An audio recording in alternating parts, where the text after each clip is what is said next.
Greetings from Korea, the good one.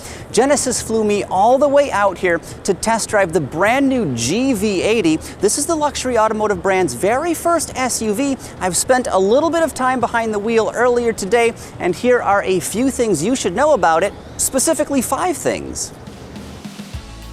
Kicking things off, let's start with a few basics. The GV80 competes with other utility vehicles like the BMW X5, Acura MDX, and Lincoln Aviator. For extra choice, it will be offered with either 2 or 3 rows of seats. This latest and greatest Genesis model rides atop a brand new rear-wheel drive architecture, though naturally all-wheel drive will be offered. Made largely of high-strength steel, this platform is super stiff and should provide top-notch crash test ratings. Moving on, no modern luxury vehicle is complete without technology, and lots of it.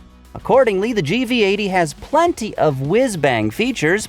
In addition to the usual driver aids, it offers an electronically controlled suspension that reads the road ahead to provide a smoother ride.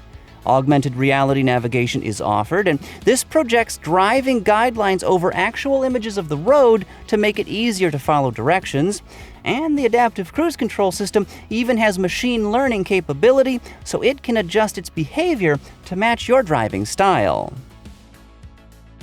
Next, let's talk powertrains. Now, the Korean spec models we've been driving today are all hauled around by a 3-liter inline-6 diesel. Now, predictably, this power plant is probably not coming to America. I mean, we just don't get to have nice things, which is a real shame because not only is it quiet and smooth, but it delivers 274 horsepower and around 434 pound-feet of torque.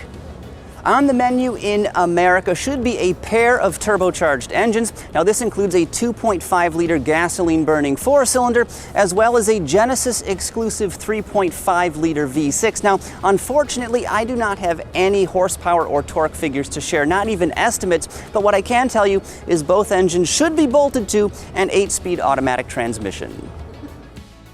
Closing the hood and moving inside, this new Genesis SUV's cabin is simply beautiful. Unlike rival vehicles from, say, Lexus or Acura, the GV80's dashboard is clean and elegant, free of any unnecessary swoops or weird surfacing.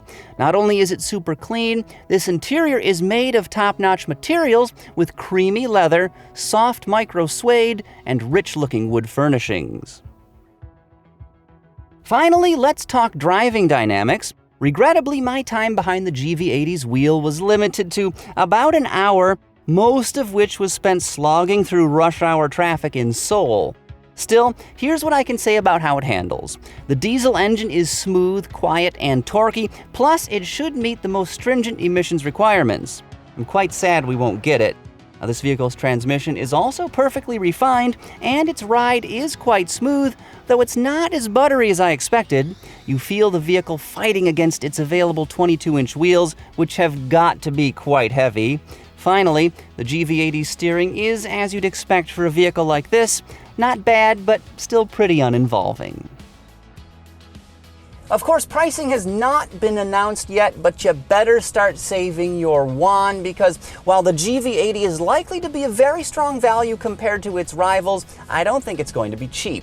Now, this vehicle is on sale in South Korea right now, though it will likely start arriving at dealerships in the States round about the middle of the year, probably as a 2021 model.